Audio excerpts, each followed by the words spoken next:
बिस्मिल्लाहिर्रहमानिर्रहीम रब्बि शरह ली सदरी वयस्सिर ली अमरी वाहलुल उक़्दतम मिन लिसानी यफ़क़हू क़ौली। स्टूडेंट, आज हमारा यूनिट 14 का दूसरा लेक्चर। कल इसका पहला लेक्चर था जिसमें हमने एलिफेटिक हाइड्रोकार्बन को पढ़ा।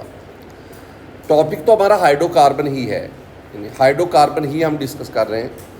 लेकिन आज जो हाइड्रोकार्बन हम डिस्कस करने जा रहे हैं ना, हाइड्रोकार्बन्स वो हैं एरोमेटिक हाइड्रोकार्बन्स, एरोमेटिक। और एरोमेटिक हाइड्रोकार्बन भी डिस्कस होंगे, कुछ एरोमेटिक कंपाउंड्स भी डिस्कस होंगे, और मेन हमारा टारगेट जो है ना वो आज बेंजीन रहेगा, बेंजीन ये आज। और ये हमारा ना लेक्चर नंबर 20 है। तो इसका मतलब इसके बाद ना हमारे 4 लेक्चर और होंगे। कुछ आसान बातों से मैं आगाज़ करता हूँ, फिर हम डेप्थ में जाएंगे। एरोमेटिक हाइड्रोकार्बन में पहला क्वेश्चन है, the aniline relates which type of compounds. Aniline, aniline को हम ना 2 नाम देते हैं, ये आपके सामने लिखा हुआ है एनिलीन। एनिलीन में बेंजीन रिंग के ऊपर NH2 है। हम इसको दूसरा नाम ना अमाइनो बेंजीन भी कहते हैं, अमाइनो बेंजीन। तो 2 इसके नाम हैं। वो कहता है कि एनालीन किस कैटेगरी से ताल्लुक़ रखता है।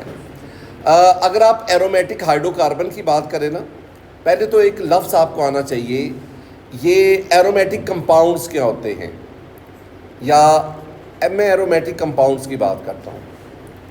एरोमेटिक कंपाउंड्स तो वो कहते हैं जी बेंजीन, एक तो इसको शामिल करो, प्लस ऐसे कंपाउंड जो स्ट्रक्चरली बेंजीन जैसे दिखते हैं, which are structurally benzene like, benzene like. या कुछ बुक्स कहती हैं जिनका बिहेवियर, जिनकी प्रॉपर्टीज़ बेंजीन जैसी होती हैं, हैविंग बेंजीन लाइक बिहेवियर। तो हम उन कंपाउंड को एरोमेटिक कंपाउंड्स कहते हैं। लेकिन मैं फिर एक आपसे बात करता हूँ, एरोमेटिक कंपाउंड की असल पहचान जो है ना वो हक्कल रूल है, हक्कल रूल। चूँकि ये रूल हमारे सिलेबस वगैरह का हिस्सा नहीं होता, इसलिए हम इसकी डेप्थ में नहीं जाते। बहरहाल आप सिंपली ये कह लें कि बेंजीन और ऐसे कंपाउंड जो बेंजीन से डिराइव किए जाते हैं, हम उन्हें एरोमेटिक कंपाउंड कह रहे होते हैं। अब एरोमेटिक कंपाउंड को हम ना आगे 2 हिस्सों में कैटेगराइज करते हैं, एक मोनोसाइक्लिक और एक पॉलीसाइक्लिक। मोनोसाइक्लिक जिसमें एक बेंजीन रिंग पाया जाता है, जैसे ये देख लो, टोल्यूइन है, इथाइल बेंजीन है, बेंजल्डिहाइड है, फिनोल है, एनालीन है। तो इसका मतलब है ये जो हमारा क्वेश्चन है ना, इसमें जो पूछा गया है ना वो हमारा ऑप्शन ए है, यानी एनालीन जो है वो मोनोसाइक्लिक एरोमेटिक हाइड्रोकार्बन है। ये ना ये एक लफ्ज़ ना हाइड्रोकार्बन पे मुझे एतराज़ है। हाइड्रोकार्बन नहीं होना चाहिए, बल्कि यहाँ पे लफ्ज़ होना चाहिए कंपाउंड। भला क्यों हाइड्रोकार्बन पे एतराज़ है? क्योंकि एनालीन में आप देखोगे ना ये नाइट्रोजन भी आता है। और हाइड्रोकार्बन हम किसे कहते हैं? ऐसे कंपाउंड जो सिर्फ़ और सिर्फ कार्बन और हाइड्रोजन पर मुश्तमिल है। तो बहरहाल मैं ना एरोमेटिक हाइड्रोकार्बन नहीं लिख रहा, बल्कि मैं क्या लिखता जा रहा हूँ, एरोमेटिक कंपाउंड्स। दूसरी जो एक तो आ गया ना मोनोसाइक्लिक, दूसरी आ गया पॉलीसाइक्लिक एरोमेटिक हाइड्रोकार्बन, पॉलीसाइक्लिक जिनमें एक से ज़्यादा बेंजीन रिंग। अब वो 2 कैटेगरीज हैं। बेंजीन रिंग एक दूसरे से अलग थलग हैं, यानी आइसोलेटेड पॉलीसाइक्लिक, और बेंजीन रिंग आपस में फ्यूज़ हैं, कंडेंस हैं। तो अगर अलग अलग होंगे, ये बाईफिनाइल आया। कल इसका ना यानी लास्ट आपका जो टेस्ट था उसमें बाईफिनाइल का मॉलिक्यूलर फार्मूला आपसे पूछा गया था। तो ये इतना हिस्सा ये C6H5 और ये इतना बाकी हिस्सा C6H5, और दोनों को आप कंबाइन करोगे ना तो C12H10 ये बनता है। ये आपके पास ना डाईफिनाइल मीथेन है। ये जो एक कार्बन है ना, ये आपकी वो चेन है सेलेक्ट, वो जब नॉमेनक्लेचर में आप पढ़ते हैं तो ये आपके पास मीथेन चेन का नाम बना और 2 फिनाइल लगे हुए हैं। अच्छा, एक लफ्ज़ होता है डाई, एक होता है बाई। अगर बीच में ये दोनों सिर्फ रिंग ही हो तो हम कहते हैं बाई, और अगर उसमें कोई चेन भी इन्वॉल्व हो तो फिर हम लफ्ज़ यूज़ करते हैं डाई। अच्छा, ये थे। अच्छा, 3 भी आ सकते हैं, यानी मैं यूँ कर दूँ, ये कार्बन, इसके साथ एक हाइड्रोजन, एक फिनाइल इधर C6H5, एक फिनाइल इधर C6H5, एक फिनाइल इधर C6H5। ये मैं जब C6H5 लिखता हूँ ना, उससे मुराद इतना स्ट्रक्चर है, इतना स्ट्रक्चर, ये C6H5 है। अब एक कार्बन, तो आपकी चेन का नाम बना मीथेन, और 3 फिनाइल हैं तो नाम बनेगा ट्राई फिनाइल मीथेन। अब एक और भी काम कर सकते हैं, ये चौथे हाइड्रोजन की जगह एक और फिनाइल ले आओ तो फिर कंपाउंड का नाम बनेगा टेट्राफिनाइल मीथेन। तो इस तरह आपके पास। और बेटा जी, अगर कंडेंस होंगे, 2 बेंजीन मालिक्यूल आपस में कंडेंस हों, फ्यूज़ हों, नेफ्थालीन, और 3 अगर एक ही सीध में चले जाएं, एंथ्रासीन, और अगर ये तीसरा ज़रा ऊपर इधर करके आ जाता ना, तो फिर हमने इसको कहना था फिनेंथ्रीन। बहरहाल, ये हमारे पास आज का आगाज़ है जिसमें हमने एरोमेटिक हाइड्रोकार्बन को 2 हिस्सों में क्लासीफाई किया। एक था मोनोसाइक्लिक और दूसरा क्या है, पॉलीसाइक्लिक। अच्छा, नेक्स्ट हम बढ़ते हैं। नॉमेनक्लेचर में 1-2 बातें ज़रा सुनिएगा। Which of the following is the IUPAC name of the compound. अब आपके पास ये एक कंपाउंड है, आपने इसका आयोपिक नेम बताना है। बेटा जी, इस पे ना चार ग्रुप्स लगे हुए हैं। एक ये अल्डिहाइडिक ग्रुप है, 2 मैथल ग्रुप्स हैं, और एक ये ब्रोमीन है, ब्रोमो। ये 4 ग्रुप्स लगे हुए हैं। अब वो कहता है कि जब आपने इसको नाम देना है ना, आपको पहले प्रायोरिटी ऑर्डर लिस्ट को देखना पड़ेगा। इन 3 ग्रुप्स आ गए ना, एक आ गया CHO आ गया, एक मैथल ग्रुप है मिथाइल, और एक ब्रोमो है। आपने इन तीनों ग्रुप्स को प्रायोरिटी ऑर्डर लिस्ट में देखना है। तीनों में से कौन प्रायोरिटी ऑर्डर लिस्ट में पहले है। मैंने एक दिन पहले भी आपको प्रायोरिटी ऑर्डर लिस्ट याद करने का कहा हुआ है, तो इसमें देखना प्रायोरिटी ऑर्डर लिस्ट ना, ये आपके सामने है। ये प्रायोरिटी ऑर्डर लिस्ट है। इसमें ये CHO है, अल्डिहाइडिक ग्रुप है, ये आपके पास मिथाइल ग्रुप है, और यहीं करके ना नाइट्रो भी इधर ही आता है। सॉरी, ब्रोमो कह रहा हूँ, ब्रोमो भी इधर ही आएगा, वो इनके ना करीब ही है। ये अल्काइल ग्रुप है मिथाइल, और यहीं करके हेलो ग्रुप भी आएगा। इसका मतलब क्या हुआ, इसका मतलब है प्रायोरिटी ऑर्डर लिस्ट में ये CHO अल्डिहाइडिक ग्रुप पहले है, तो जो ग्रुप प्रायोरिटी ऑर्डर लिस्ट में पहले आएगा वो जिस कार्बन पर अटैच है उस कार्बन को हम कहेंगे कार्बन नंबर 1। अब आपने नंबरिंग इस तरह करनी है कि जो सेकंड सब्स्टिट्यूएंट करीब तरीन आए। अगर मैं क्लॉकवाइज करूं तो ये वाला मिथाइल ग्रुप कार्बन नंबर 2 पे आ रहा है, एंटी क्लॉकवाइज करूं तो ये मिथाइल भी कार्बन नंबर 2 पे आ रहा है। दोनों साइड से सेकंड ग्रुप इक्वल डिस्टेंस पे है। तो फिर आप उसके बाद दूसरा सब्स्टिट्यूएंट देखते हैं, दूसरा है ब्रोमो। अगर आप इस साइड से यूं मूव करें तो ब्रोमीन 1 2 3 4 कार्बन नंबर 4 पे आ रहा है। अगर आप दूसरी साइड से इधर से करें तो फिर भी ब्रोमीन कार्बन नंबर 4 पे आ रहा है, यानी सेकंड सब्स्टिट्यूएंट भी सेम इक्वल डिस्टेंस पे। तो अगर दोनों सब्स्टिट्यूएंट इक्वल डिस्टेंस पे आ रहे हैं तो आप कहीं से भी नंबरिंग कर सकते हैं। तो मैं करूँगा कार्बन नंबर 1 ये 2 ये 3 ये 4 ये 5 और ये 6। अब आपके पास जो CHO है ये प्रायोरिटी लिस्ट में पहले है, कार्बन नंबर 1 पर है। अब आपने पेरेंट नेम इसी के नाम पे रखना है। बेंजीन के ऊपर मैं अगर सिर्फ CHO लगा दूं, इसे कहते हैं बेंजल्डिहाइड, ये बना बेंजल्डिहाइड। अब आपका जो पेरेंट नेम है ना वो बना बेंजल्डिहाइड। अब 2 सब्स्टिट्यूएंट है, एक मिथाइल है जो M से शुरू होता है, एक ब्रोमो है जो B से शुरू होता है। अब दोनों आपको आपने अल्फ़ाबेटिकली, तो अल्फ़ाबेटिकली B पहले आता है, M बाद में आता है।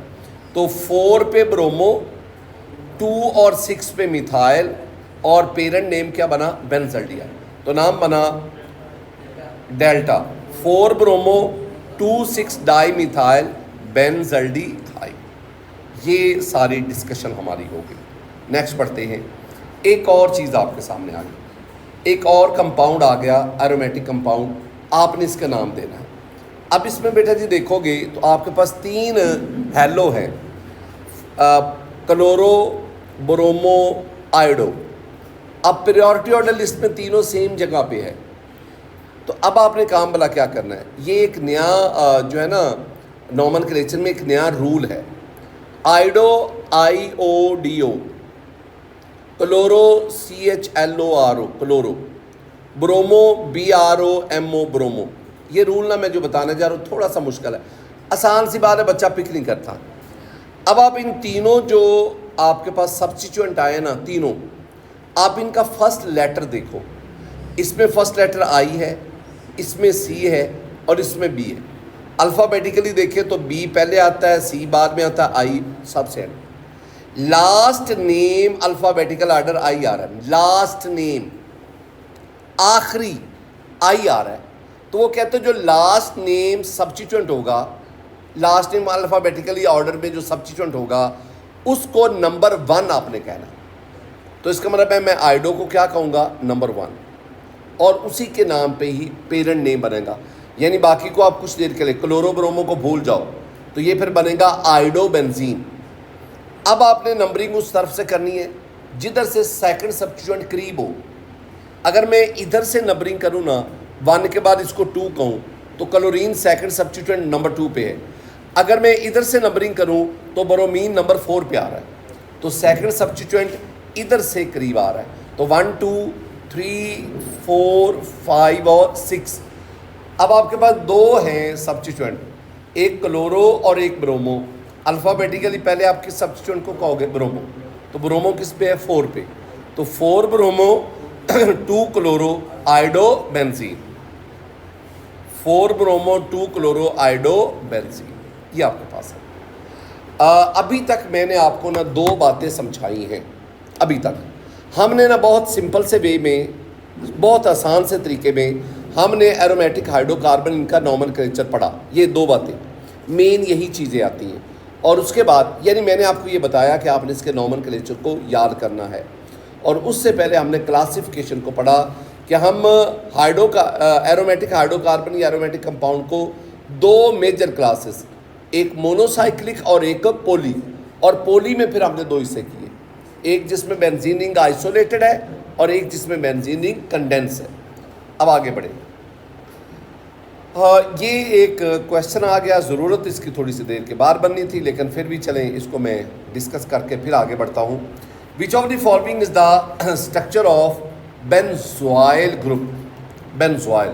अच्छा मेरी बात को सुनना, मैं ना पहले तो इधर समझाता हूँ, फिर ये मैं आपसे पूछूंगा कि मैंने आपसे क्या कहा। आज मैं एक बात को 2-2 दफ़ा रिपीट करना चाह रहा हूँ ताकि आपको वो समझ आ जाए। जितनी भी आज बातें होंगी मैं उसको 2-2 दफ़ा, ताकि आप उसको पिक कर जाएं कि मैं क्या बता रहा हूँ। मेरे पास ये बेंजीन है, बेंजीन, ये मेरी पहली गुफ्तगू है। ये साइक्लोहेक्सेन, ये साइक्लोहेक्सीन, ये साइक्लोहेक्साडाइन, और ये मैं लगाऊं और इसको घुमा दूं तो ये बेंजीन बन गया। अच्छा अब बेंजीन ये है C6H6। आप इसमें से यानी 6 कार्बन है, ये हर कोने पे एक कार्बन लगा हुआ है और हर कार्बन के साथ एक एक हाइड्रोजन है, 6 हाइड्रोजन है। आप कोई सा एक हाइड्रोजन यहाँ से निकाल दें, कोई सा एक, क्योंकि तमाम हाइड्रोजन इक्वलेंट है सेम पोजीशन पर, तो आपके पास ये बन जाएगा इस तरह। आप इसको शो करेंगे ये, और एक बॉन्ड, या इसको यूं लिखो C6H5 बॉन्ड, या इसको PH बॉन्ड, या इसको यूं लिख दो 5। ये 4 मुख्तलिफ अंदाज। अब ये बेंजीन था, ये था बेंजीन। जब इससे एक हाइड्रोजन निकाल दिया तो ये जो मैंने लिखा है ना, this is called phenyl. Phenyl मैंने पहले भी आपसे कहा था कि आमतौर पर हम कहते हैं ना कि बेंजीन से हाइड्रोजन निकाल, इथेन से निकालें इथाइन, इथाइल, मीथेन से मीथाइल, प्रोपेन से प्रोपाइल या इन प्रोपाइल या आइसोप्रोपाइल।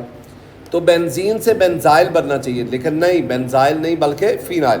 और इसका हमने जवाब ये दिया था कि बेंजीन का जो माजी में नाम था वो था फीन, लिहाजा उससे फिनाइल।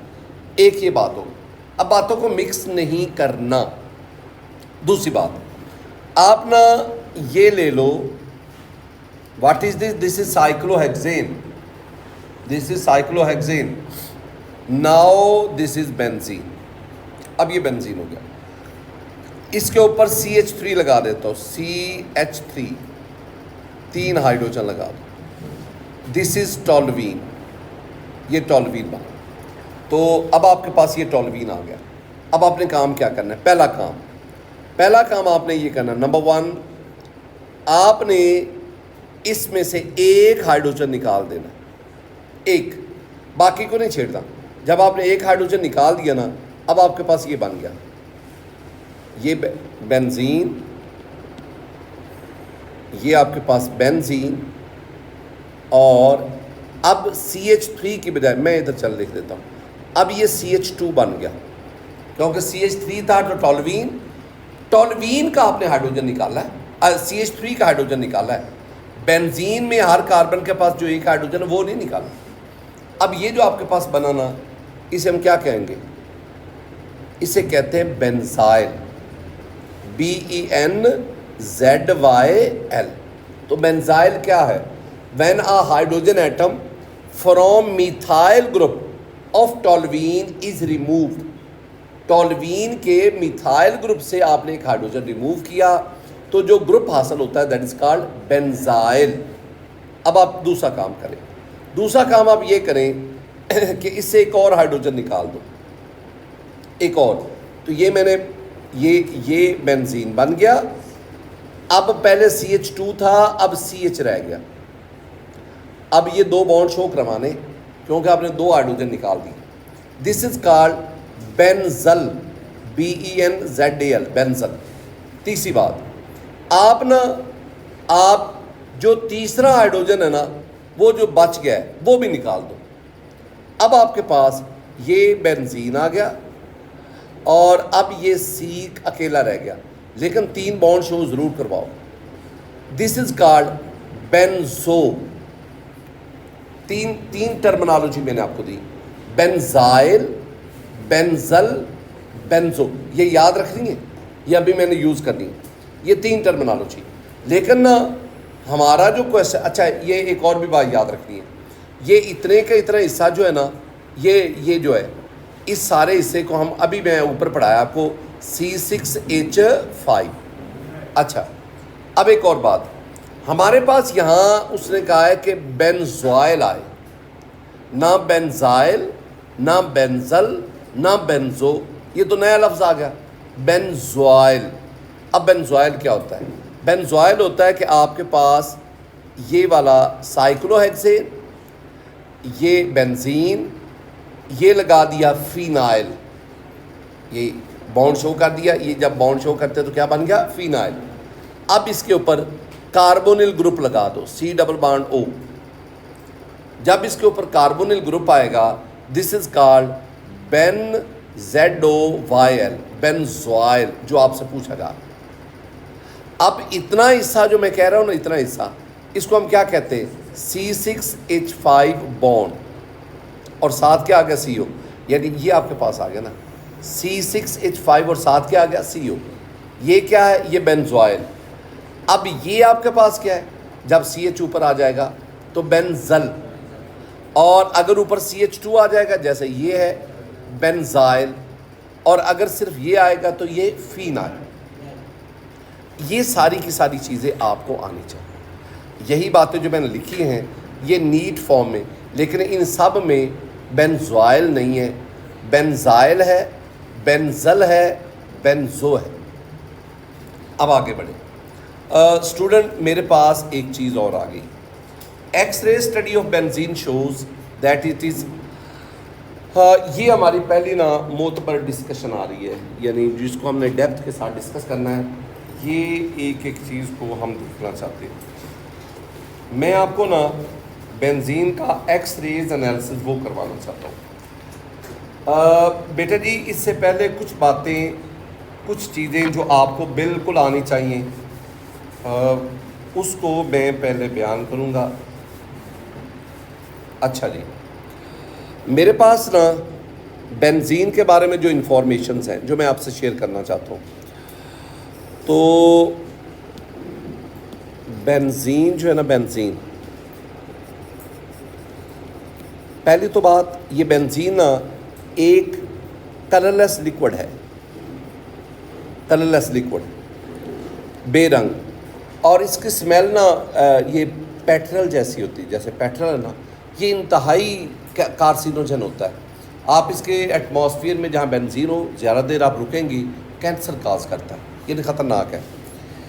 इसका बॉइलिंग पॉइंट जो है वो 6 डिग्री सेंटीग्रेड, मेल्टिंग पॉइंट इसका 6 डिग्री सेंटीग्रेड है, 6 डिग्री सेंटीग्रेड, और बॉइलिंग पॉइंट इसका तकरीबन रफली 80 डिग्री सेंटीग्रेड, 80 डिग्री सेंटीग्रेड। और भी इसकी बहुत सारी प्रॉपर्टीज़ हैं, मैं तो मेजर वो जो हमें काम देती है। बेंजीन का जो इम्पीरिकल फार्मूला है ना, इम्पीरिकल फार्मूला वो है CH, और इसको मालूम किया गया एलिमेंटल एनालिसिस से। ये एक टेक्निक है जिससे इम्पीरिकल फार्मूला, जैसे आप कंबस्शन एनालिसिस, डूमास मेथड, मुख्तलिफ़ किस्म के, और इसका जो मोलेकुलर मैस है, मोलेकुलर मैस, उसको मालूम किया गया वेपर डेंसिटी मेथड से, वेपर डेंसिटी मेथड, और वो 78.108 AMU है। अब ये दो चीज़ें जब आपके पास आ जाती है ना, तो फिर आप एक फार्मूला लगा के इसका मोलेकुलर फार्मूला मालूम करते हैं, और वो C6H6 है। अब ये जो मोलेकुलर फार्मूला है ना, ये बहुत ही गंभीर है, बहुत गंभीर मोलेकुलर फार्मूला है। यानी ये मोलेकुलर फार्मूला ना तो अल्कीन से मिलता है, ना ये अल्कीन से मिलता है, ना ये अल्काइन से मिलता है, ये तीनों में से किसी से नहीं मिलता। ये जो तीनों मैंने लिखे हैं ना, ये तीनों एलिफेटिक ALI, एलिफेटिक हाइड्रोकार्बन है, एलिफेटिक। और ये जो तीनों है ना, अल्कीन, ये ओपन चेन होते हैं, ओपन चेन। अब ये फार्मूला किसी से नहीं मिलता, C6। क्यों नहीं मिलता? क्योंकि अल्केन का फार्मूला आपको पता है CnH2n+2 है, अल्कीन का आपको पता है CnH2n है, अल्काइन का आपको पता है CN। ये उनमें से किसी से नहीं मिलता। यानी अगर मैं 6 कार्बन वाला अल्केन लूँ, अल्केन 6 कार्बन वाला, तो वो होता है 6 कार्बन वाला, वो आपके पास क्या होगा? C6H14, C6H14। अल्कीन लूँ C6H12, अल्काइन लूँ C6H10, और ये क्या है? C6H6। याद रखनी एक बात, ये जो बेंजीन है ना, बेंजीन, इसमें कार्बन टू हाइड्रोजन पर ratio, carbon to hydrogen ratio वो हाईएस्ट है, हाईएस्ट, इन तीनों से ज़्यादा है। Carbon to hydrogen ratio benzene में इन तीनों से ज़्यादा, और hydrogen to carbon ratio, hydrogen to carbon ratio वो इन तीनों के मुकाबले में लोएस्ट है। आप ना कैलकुलेशन कर सकते हो ना, बेंजीन में carbon to hydrogen ratio 6 carbon 6 hydrogen 1, hydrogen to carbon ratio 6/6 क्या आ गई? 1। और अगर मैं अल्केन में कहूँ कार्बन टू हाइड्रोजन, कार्बन ऊपर हाइड्रोजन नीचे, तो 6/14, और 6 कार्बन है 14 हाइड्रोजन है। तो आप इसको आंसर ले लो। और अगर मैं कहूँ हाइड्रोजन टू कार्बन रेशो, अब हाइड्रोजन को ऊपर रखना है, कार्बन को नीचे रखना है, तो वो क्या होगा? 14/6। अब आप ना, और इस तरह अगर मैं अल्कीन की बात करूँ, अल्कीन मैं कहूँ जी कार्बन टू हाइड्रोजन रेशो, तो आप क्या कहोगे? 6/12, और ये कितना आ गया? 0.5। और अगर मैं कहूँ हाइड्रोजन टू कार्बन रेशो 12/6, और ये कितना आ जाएगा? 2।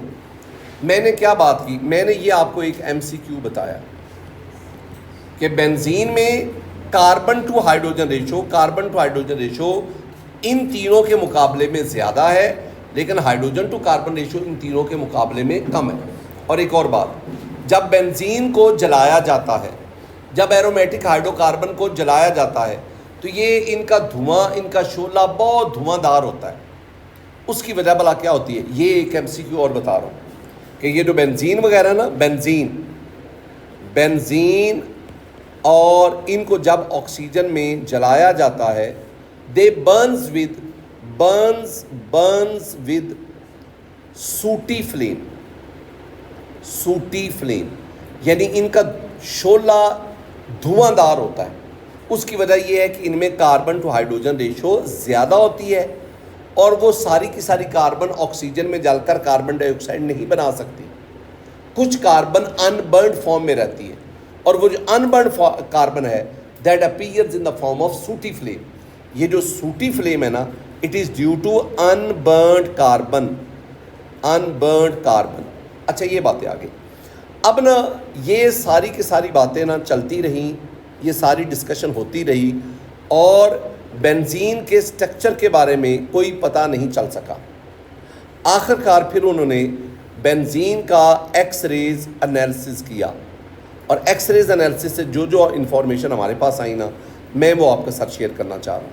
एक्स-रेज एनालिसिस से पहली इन्फॉर्मेशन, एक्स-रेज एनालिसिस से, यानी ये मेरे पास अब एक्स-रेज एनालिसिस आ गया बेंजीन का।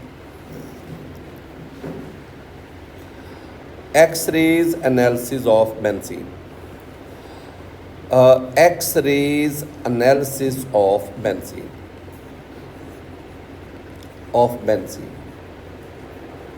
बेटा जी, ये जो एक्स-रेज एनालिसिस है ना, इसमें ये बेंजीन का स्ट्रक्चर है, यानी कार्बन और इधर फिर कार्बन, ये और इस तरह। अब इसमें ना कई इंफॉर्मेशन आपके पास आएंगी। पहली बात, ये जो कार्बन कार्बन बॉन्ड लेंथ है ना, यहाँ से लेकर यहाँ तक, ये वाली, ये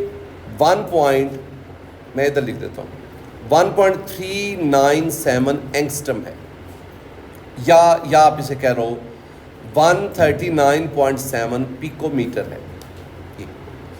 ये भी इतनी, ये भी इतनी, ये भी इतनी, सारी एक जितनी, यानी ऑल। पहली बात जो आपके ज़हन में बैठे, पहली बात कि पहला point, all carbon carbon bond lengths are equal, बिल्कुल बराबर है। 6 है कार्बन कार्बन बॉन्ड लेंथ, 6, और ये सारी की सारी, अभी मैंने कहा ना 1.397 एंगस्ट्रम, या आप इसे ना या कह सकते हो 139.7 पिकोमीटर। दूसरी बात, दूसरा पॉइंट, हर कार्बन के साथ एक हाइड्रोजन है। मैं ना इसको थोड़ा सा मिटा दूँ, ये डिस्टर्ब ना हमें करे। अच्छा, हर कार्बन के साथ एक हाइड्रोजन है, हर कार्बन के साथ 6 कार्बन 6 हाइड्रोजन हमारे पास है, हर कार्बन के साथ एक हाइड्रोजन है।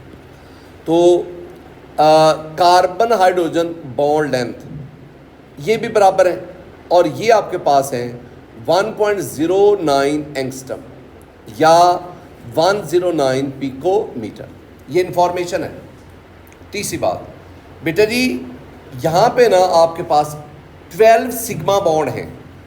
नंबर 3, तीसरी बात, 12 सिग्मा बॉन्ड है, 12 सिग्मा बॉन्ड्स। कैसे? 6 जो है ना वो कार्बन कार्बन बॉन्ड है, 6 जो है ना वो कार्बन हाइड्रोजन बॉन्ड है, 12। अब ये सारे के सारे सिग्मा बॉन्ड ना एक ही प्लेन में पाए जाते हैं। All sigma bond lies in same plane, एक ही प्लेन में, यानी ये आपके पास कोप्लेनर है, कोप्लेनर, एक ही प्लेन है सबका, सारे टच कर रहे हैं। एक और नुक्ता, अगर आप इसमें ना ये वाला एंगल देखें, यानी हाइड्रोजन कार्बन कार्बन ये, या कार्बन कार्बन कार्बन ये, it is of 120 degree, 120 degree and 120 degree. यानी यहाँ पे अगली बात, अगला पॉइंट क्या आ गया कि एंगल जो है ना, एंगल आपके पास आ गया जी 120 डिग्री, ये आ गया। नेक्स्ट हमारे पास ना एक्सरेज एनालिसिस और भी कई बातें बता रहा है, और वो ये बता रहा है कि जनाब अली, ये अगर मैं आपसे कहूँ ना कि ये कार्बन कार्बन बॉन्ड कौन सा है, याद रखना, अगर कार्बन कार्बन सिंगल बॉन्ड हो ना, हम इस कहते हैं इसका बॉन्ड आर्डर 1 है। अगर कार्बन कार्बन डबल बॉन्ड हो ना, हम कहते हैं इसका बॉन्ड आर्डर जो है वो 2 है। अगर कार्बन कार्बन ट्रिपल बॉन्ड हो ना, हम कहते हैं इसका बॉन्ड आर्डर 3 है। अब यहाँ पे बेंजीन में जो कार्बन कार्बन बॉन्ड है ना, ये वाला ना तो इसका बॉन्ड आर्डर 1 है, ना 2 है, ना 3 है, बल्कि इसका जो बॉन्ड आर्डर है ना दैट इज 1.5। अब इसका मानी क्या है बेटा जी, एक लफ्ज़ होता है लोकलाइज्ड, एक होता है डी लोकलाइज्ड, ये दो लफ्ज़ होते हैं। लोकलाइज्ड कहते हैं मुकामी, एक जगह पे टिका हुआ। मैंने दो लफ्ज़ बोले, एक लफ्ज़ होता है लोकलाइज्ड, एक लफ्ज़ होता है डी लोकलाइज्ड। लोकलाइज्ड मुकामी, एक जगह पर टिका हुआ, एक जगह पर टिका हुआ, रुका हुआ। और डीलोकलाइज्ड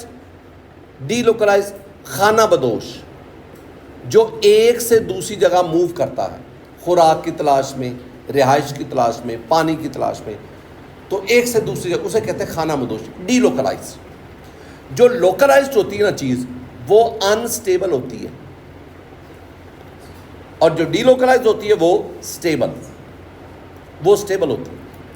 ये केमिस्ट्री का रूल है, ये फितरत का रूल है। एक ना बरतानिया का अखबार था, वो उसामा बिन लादेन के बारे में भी, वो ज़िंदा था, तो उसने एक दफ़ा लिखा था कि Osama bin Laden is stable due to delocalisation. मतलब वो एक जगह पे टिकता नहीं है, वो मुसलसल अपना ना ठिकाना बदलता रहता है, इस वजह से वो कैप्चर नहीं होता। और अगर वो एक जगह पे टिक जाए, लोकलाइज हो जाए, तो वो आसानी से कैप्चर हो जाता है। ये ही रूल यहाँ पे चलता है।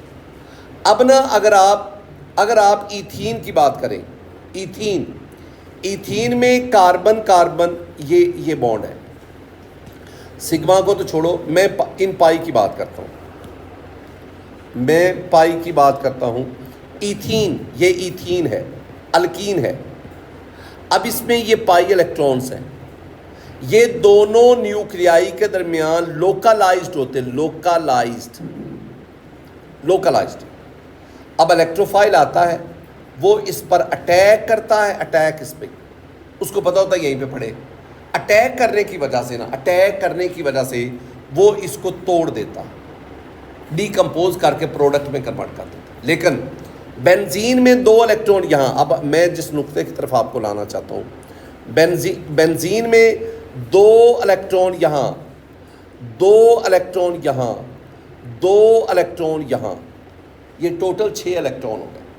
यहाँ भी 2 इलेक्ट्रॉन थे, पाई इलेक्ट्रॉन्स, तो इधर भी 2, 4, 6, ये भी 6 पाई इलेक्ट्रॉन्स हैं। लेकिन ईथीन में ये जो 2 पाई इलेक्ट्रॉन्स हैं, दीज आर लोकलाइज्ड।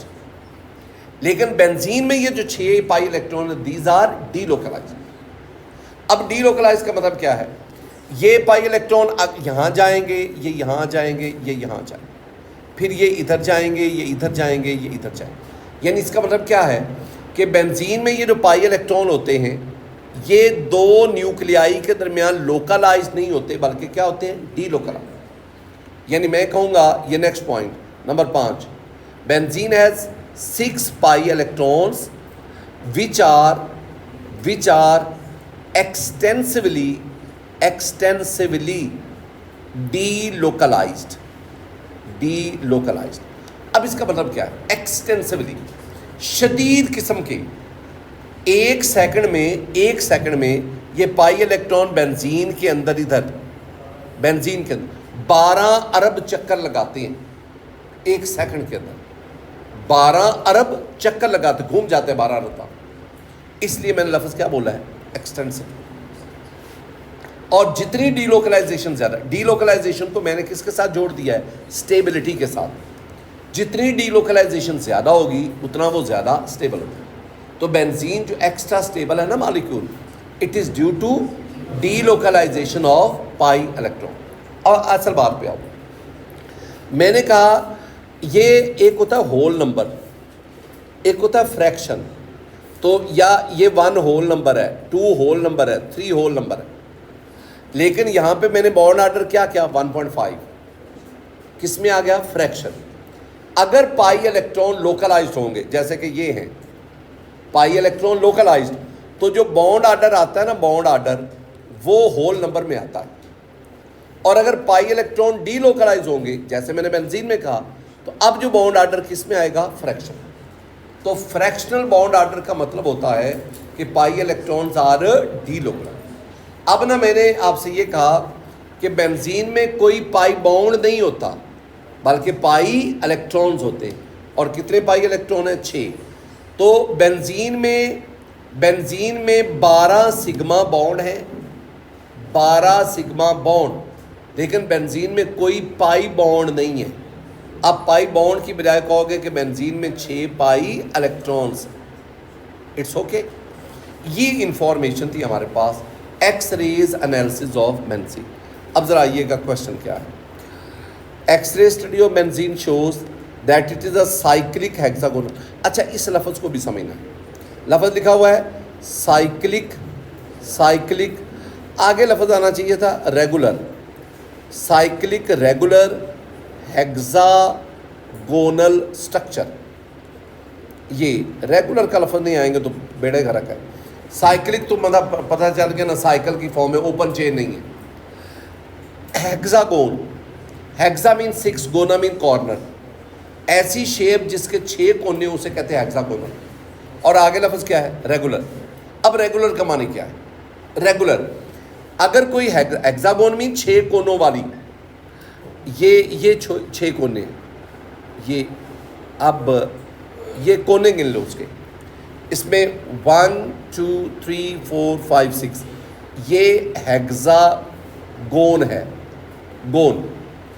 अब रेगुलर का मानी क्या, रेगुलर का मानी है ऐसी हेक्सागोन जो 2 कंडीशन पूरी करे, 2 शर्तें पूरी। पहली शर्त, ये तमाम जो साइड्स हैं ना, 6 साइड्स हैं, ये 6 साइड है, ये यहाँ से लेकर यहाँ तक ये एक साइड है, यहाँ से लेकर यहाँ तक ये दूसरी साइड है, इसकी 6 साइड्स हैं। अगर 6 की 6 साइड इक्वल लेंथ की हो, फर्ज करते हैं ये है 1, ये है फर्ज करते हैं ये है 139 पिकोमीटर, तो ये भी कितनी होनी चाहिए 139, ये भी कितनी होनी चाहिए 139। अगर 6 की 6 साइड इक्वल लेंथ की हो, पहली कंडीशन। दूसरी कंडीशन, ये जो एंगल हो ना, ये वाला, ये वाला, ये वाला, ये 120 डिग्री का हो। अगर कोई हेक्सागोन ये 2 कंडीशन पूरी करे, उस हेक्सागोन को हम क्या कहते हैं, रेगुलर। तो बेंजीन वो ये दोनों कंडीशन पूरी करती है। एक्सरेज एनालिसिस हमें बताता है। इसका मतलब है बेंजीन का स्ट्रक्चर जो है वो क्या है, cyclic regular hexagonal structure. Mark the incorrect, गलत वो कहते हैं, बात क्या है, it's carbon bond lengths are unequal, ये पहली बात ही गलत है।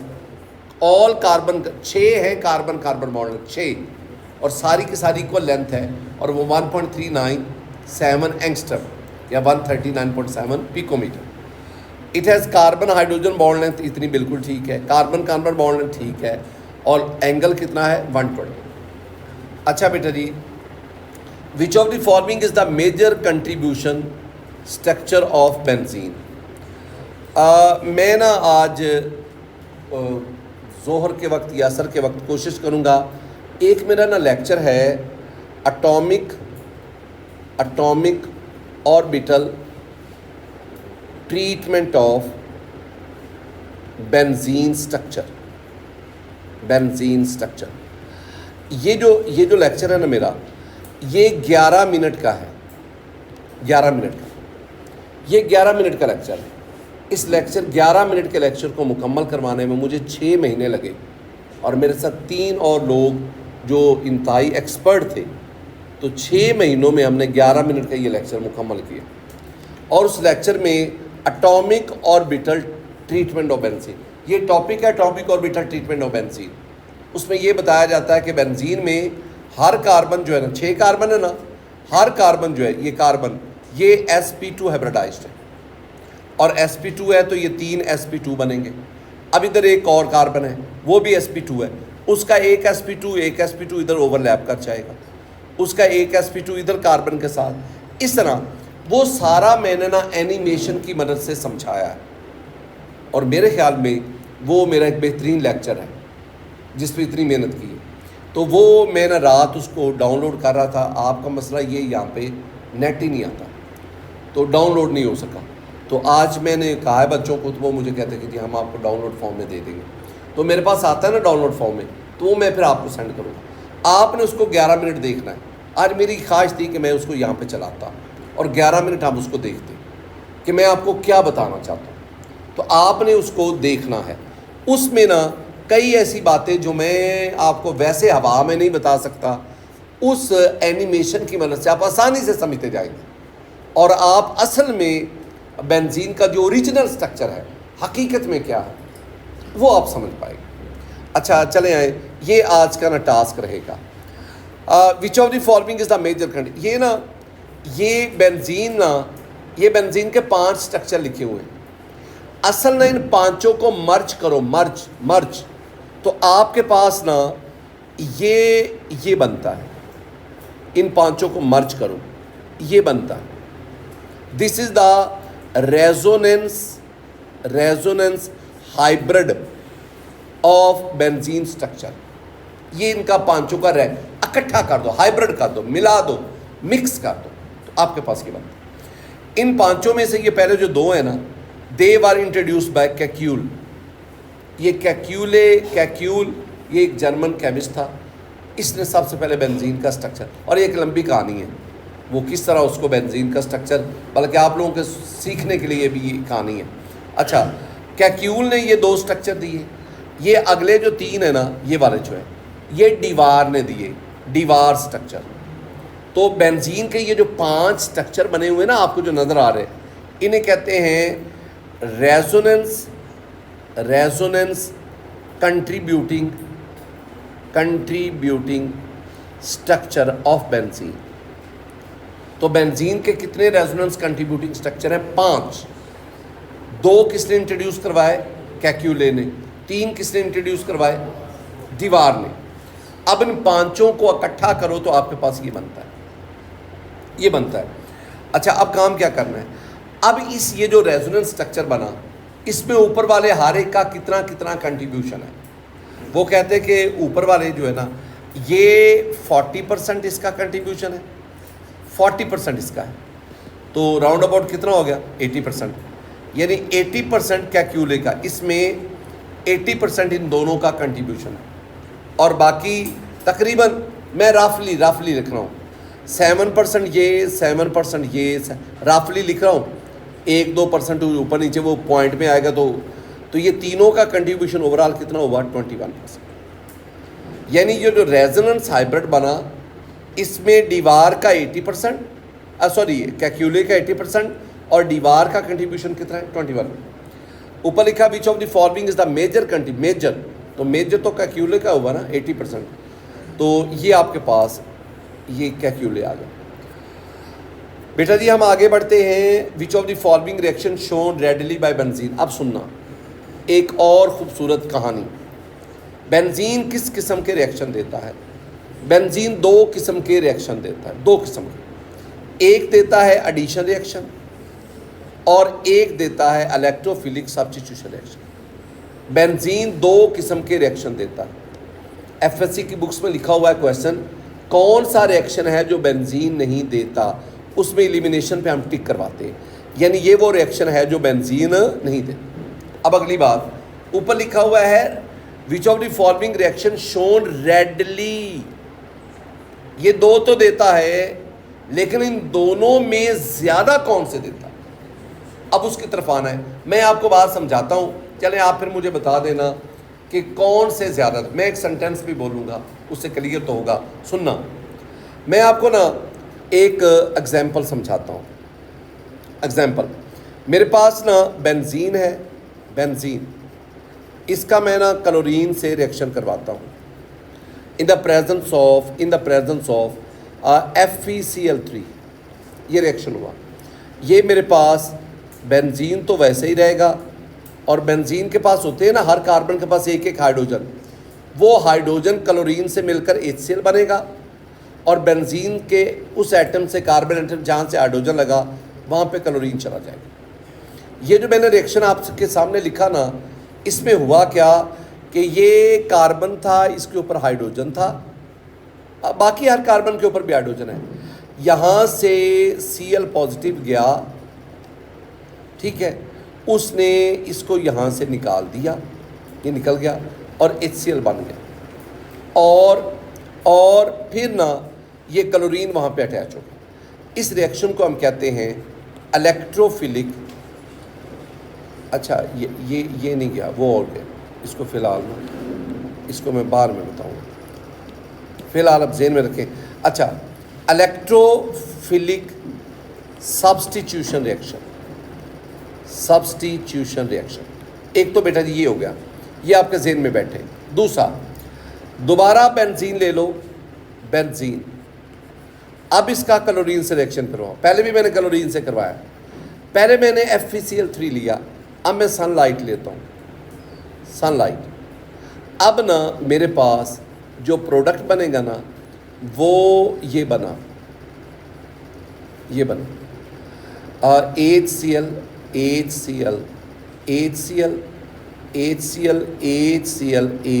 ये बना। इसका नाम है बेंजीन हेक्साक्लोराइड या हेक्साक्लोरो बेंजीन, ये इसके कई नाम हैं। अब इस 1 2 3 4 5 6 हेक्साक्लोरोसाइक्लोहेक्सेन भी इसका नाम है। मैं दोबारा बोल रहा हूँ, 1 2 3 4 5 6 हेक्साक्लोरो, 6 क्लोरो है, साइक्लोहेक्सेन, ये भी इसका नाम है, तो वगैरह वगैरह। बेंजीन हेक्साक्लोराइड भी इसका नाम है, BHC। बहरहाल अब ये बना, ये वाला जो रिएक्शन है ना, नीचे मैंने लिखा अभी, this is called the addition reaction.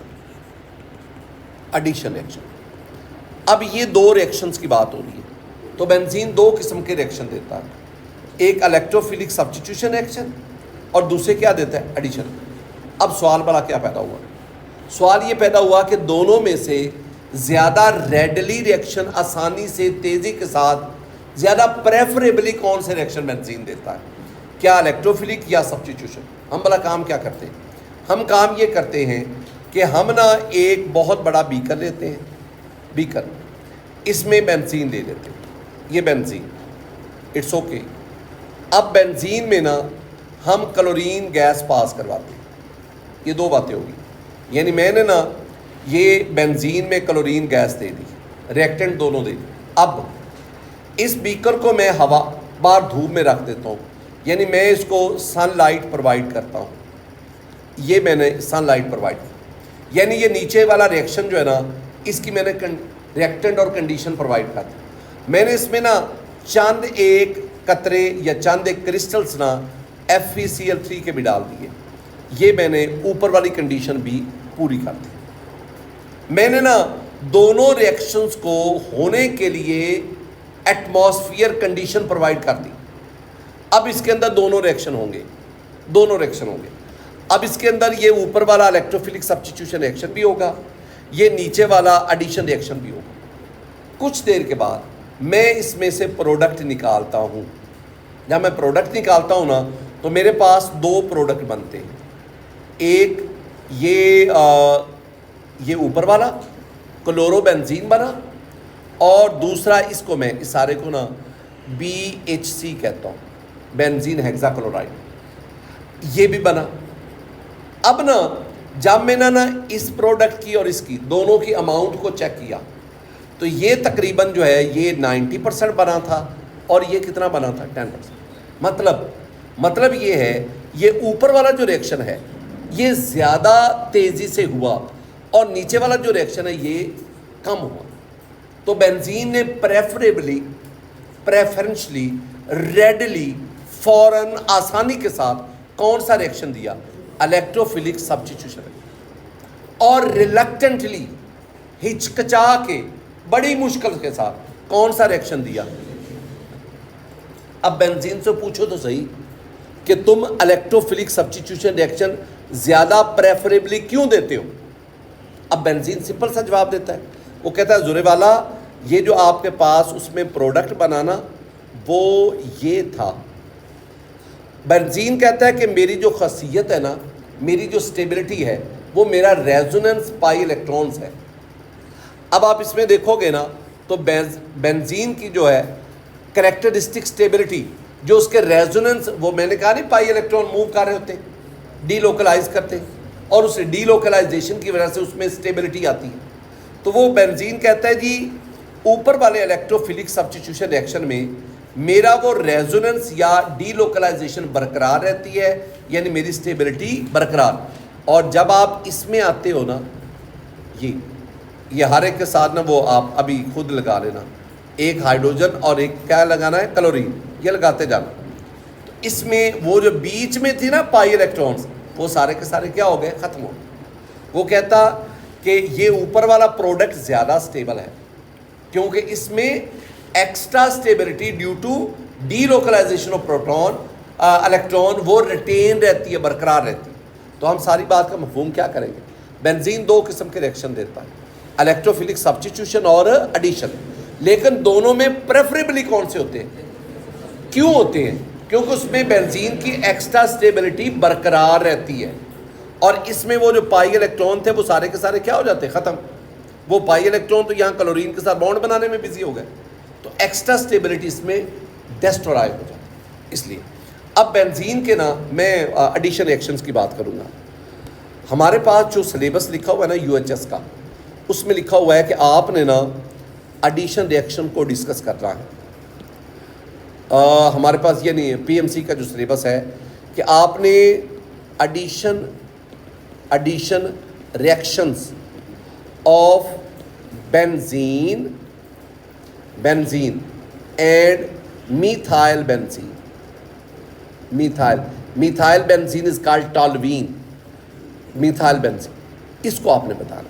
मैं आपको ना कुछ बातें याद करवाता हूँ। दो रिएक्शन है, दो रिएक्शन, एक को हम कहते हैं हाइड्रोजिनेशन और एक को हम कहते हैं हेलोजिनेशन। ये दो उन्होंने हमारे टारगेट दिए। अब अभी एडिशन को समझना है, फिर मैं सब्स्टिट्यूशन समझाऊंगा, फिर मैं दोनों को इकट्ठा करूंगा। सुनो, हाइड्रोजिनेशन, आप बेंजीन ले लो, ये ले लिया, ये बेंजीन। आप ना मिथाइल बेंजीन भी ले लो, बेटा जी मिथाइल बेंजीन को हम कहते हैं टॉल्वीन, ये ले ली, ये मिथाइल बेंजीन आ गई, मैंने दोनों लिए। इसका हाइड्रोजन से रिएक्शन करवाओ इन द प्रेजेंस ऑफ प्लाटिनम वगैरह वगैरह, और 3 हाइड्रोजन, यहाँ भी 3 हाइड्रोजन, और वही कंडीशन जो ऊपर की। अब सिंपली भला क्या होगा, ये 3 2 6 हाइड्रोजन एटम है, और ये देखो ना 3 2 6, हर कार्बन के साथ पहले एक एक हाइड्रोजन था और यहाँ डबल बॉन्ड था। अब एक और हाइड्रोजन यहाँ आ गया, यहाँ आ गया, यहाँ आ गया, यहाँ आ गया, यहाँ आ गया।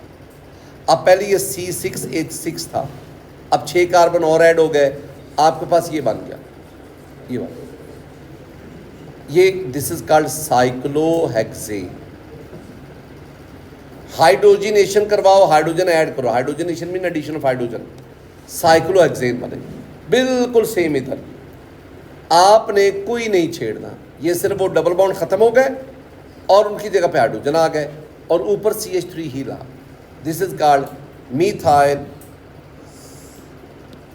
This is called methyl cyclohexane. एक तो ये बात आ गई, यानी जब आप हाइड्रोजन एडिशन है ना, एडिशन, जब एडिशन रिएक्शन होगा तो ये जो पाई है ना, ये ख़त्म हो जाएगा। अब दूसरी बात हेलोजिनेशन, ये मैं अभी आपको समझा के आया, अभी एक मिनट पहले समझाया कि आपने बेंजीन को लिया, बेंजीन को, और उसमें आपने क्लोरीन को ऐड किया, और यहाँ पे अहम बात है कि आपने क्या लिया, सनलाइट। आपने बेंजीन को लिया, उसमें आपने ब्रोमीन को ऐड किया, यहाँ पे अहम नुक्ता है in the presence of sunlight, addition के लिए सनलाइट चाहिए। और यहाँ जो अभी वो प्रोडक्ट बना, बार बार टाइम ज़ाया करने वाली कौन सी बात है, मैंने वो 1 2 3 4 5 6 और यहाँ भी 1 2 3 4 5 6 हेक्साब्रोमोसाइक्लोहेक्सेन पर, ये दो क्या थे, एडिशन रिएक्शन, ये आपके सिलेबस का हिस्सा है। अब बिल्कुल ये जब मैंने ये अभी बेंजीन लिया है, अब आप इसके ऊपर CH3 ले लो, इसके ऊपर CH3 ले लो, अब वो करवाओ, वही बातें जो ऊपर आ रही हैं वही आगे रिपीट हो जाए। लेकिन ऐसा नहीं है, ऐसा नहीं है। ज़रा इस बात को सुनना, अब मैं क्या कह रहा हूँ, मेरी बात को सुनना, मैं पहले क्लियर करूँ।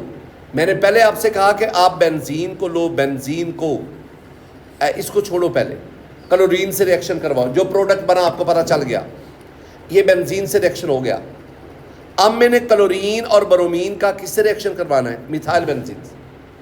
अब मैंने ऊपर मिथाइल बेंजीन को लिया, अब क्लोरीन का ब्रोमीन से, क्लोरीन और ब्रोमीन से रिएक्शन, अब क्या बनेगा, what is the product now, अब क्या बनेगा।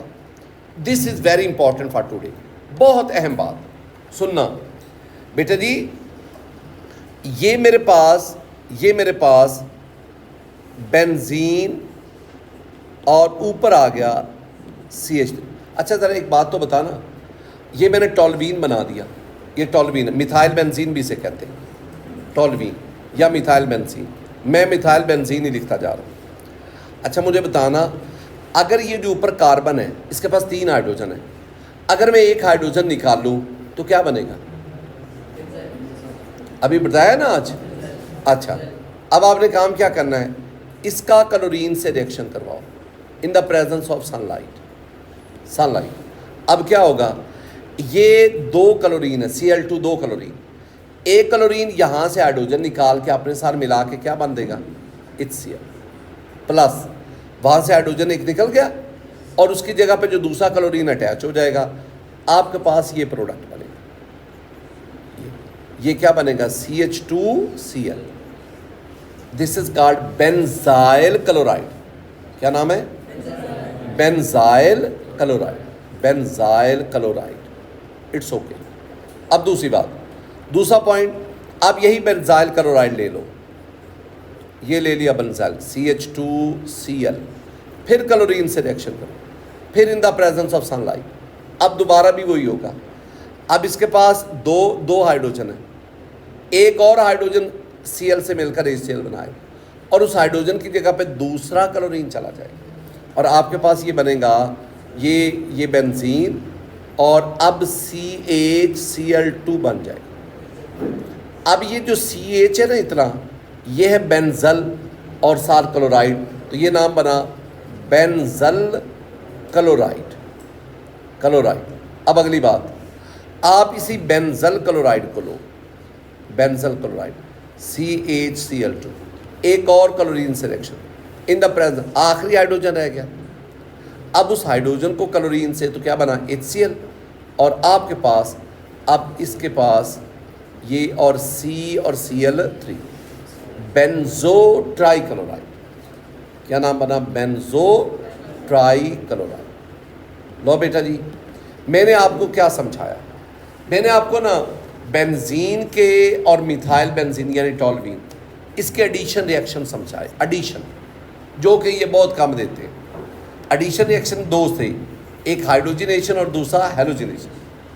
इसमें क्या क्या प्रोडक्ट बनते हैं, इनमें कोई इतने प्रॉब्लम नहीं है, लेकिन प्रॉब्लम आता है जब बेंजीन के ऊपर मिथाइल ग्रुप आता है।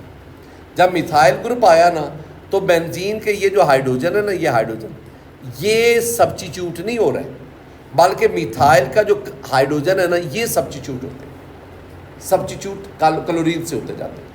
तो ये आपके पास बेंजाइल, बेंजल, बेंजो क्लोराइड बनते जाते हैं। अब आएँ दोबारा उन चीज़ों की तरफ।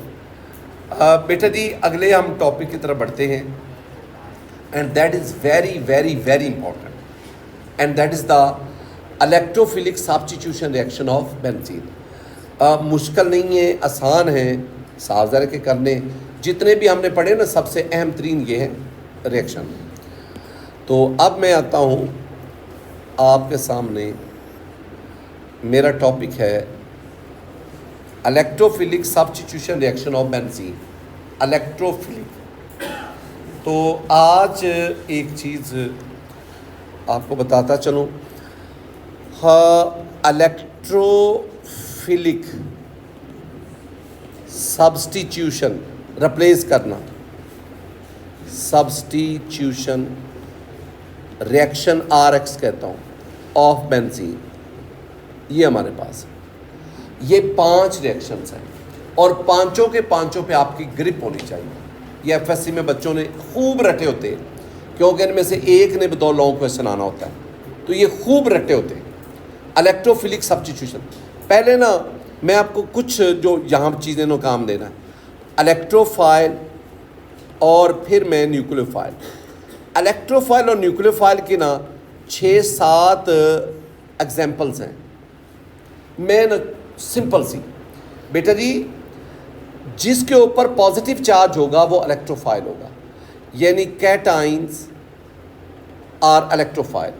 मसलन मैं लिखता हूँ Cl+, ये इलेक्ट्रोफाइल है। मैं लिखता हूँ Br+, ये इलेक्ट्रोफाइल है। Cl+ को कहते हैं क्लोरीनोनियम आइन, Br+ को कहते हैं ब्रोमीनोनियम आइन, इन पे पॉजिटिव चार्ज है, ये कैटाइन है। NO2+ नाइट्रोनियम आइन, ये इलेक्ट्रोफाइल है। R+ carbocation, R+ mean carbon के ऊपर पॉजिटिव चार्ज है, ये इलेक्ट्रोफाइल है। RC+O+,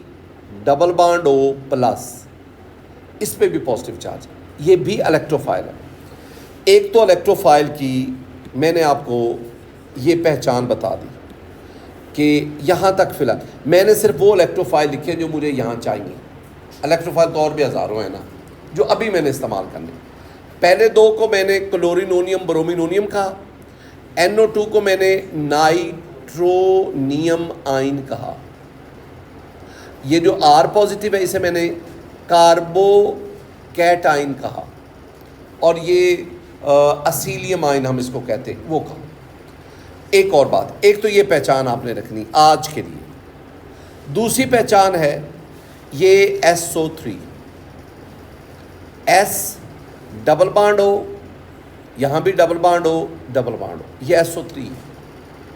अब ये जो सल्फ़र है ना, सल्फ़र, इसकी इलेक्ट्रोनेगेटिविटी कम है, ऑक्सीजन की ज़्यादा है, तो ऑक्सीजन इन इलेक्ट्रॉन पेयर को अपनी तरफ खींचेगा, ऑक्सीजन पे पार्शल नेगेटिव आएगा और सल्फ़र पे पार्शल पॉजिटिव आएगा। ये एक मॉलिक्यूल है, मॉलिक्यूल, और ये एक न्यूट्रल मॉलिक्यूल है, न्यूट्रल। अब मैं कह रहा हूँ ऐसा न्यूट्रल मॉलिक्यूल जिसमें सेंट्रल एटम पर, sulphur is the central atom, उस पर पार्शल पॉजिटिव या पॉजिटिव चार्ज हो, that will act as electrophile. ऐसा न्यूट्रल मॉलिक्यूल जिसमें सेंट्रल एटम पर पार्शल पॉजिटिव या पॉजिटिव चार्ज होगा, उसे हम क्या कहते हैं, इलेक्ट्रोफाइल। ये इतनी पहचान। आज सिर्फ 2 बातें, यानी जिन पे पॉजिटिव चार्ज होगा वो अलग। अब अगला बड़ा फड्डा है जिससे मैं डर रहा होता हूँ, अब तमाम पॉजिटिव चार्ज रखने वाले भी इलेक्ट्रोफाइल नहीं होते, यानी Na+ इस पे पॉजिटिव चार्ज है, तो आप कहेंगे सर आपने तो कहा था जो कैटाइन होते हैं वो इलेक्ट्रोफाइल है, लेकिन Na+ इलेक्ट्रोफाइल नहीं है। Mg2+ इस पे भी पॉजिटिव चार्ज है, लेकिन पॉजिटिव चार्ज होने के बाद ये भी कैटाइन है, ये, लेकिन ये इलेक्ट्रोफाइल नहीं। बहरहाल आप ना, ये एक्सेप्शन तो हर जगह पे है ना, केमिस्ट्री में हर जगह पे। फिलहाल आप छोड़ें इन एक्सेप्शन, आपके लिए आपने जेहन में रखना है जिस पर पॉजिटिव चार्ज होगा, जो कैटाइन होगा वो इलेक्ट्रोफाइल होगा। और दूसरी पहचान क्या की है, ऐसा न्यूट्रल मॉलिक्यूल जिसमें सेंट्रल एटम पर, साइड नहीं सेंट्रल, उस पर पार्शियल पॉजिटिव या पॉजिटिव चार्ज होगा, उसे हम कहेंगे इलेक्ट्रोफाइल। अब दूसरी बात आ गई न्यूक्लियोफाइल। न्यूक्लियोफाइल की भी बहुत सारी डेफिनेशन है। अगर कैटाइन जो है वो इलेक्ट्रोफाइल है, आप इसके उलट चले जाओ, जो एनाइंस होंगे, जो एनाइंस है, एनाइंस, जो एनाइंस होंगे वो फिर क्या होंगे, न्यूक्लियोफाइल।